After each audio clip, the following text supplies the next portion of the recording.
Hello friends, welcome back to the new video. In this video guys, we are going to talk about how to change lock screen pattern in Vivo phone. Guys, you want to change your lock screen pattern, so as you can change. And guys, now let's see how to change lock screen pattern in Vivo phone.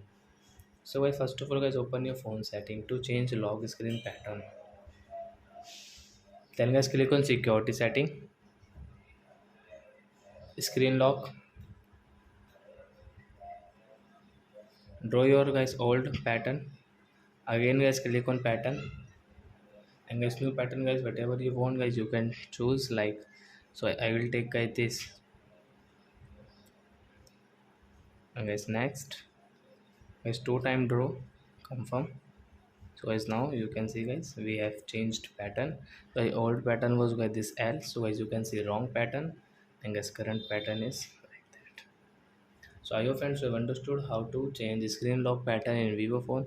So that's it guys, thanks for watching my video guys. Now we will meet on next video with new topic. Before going, please go and like my video, subscribe my channel. Bye bye friends.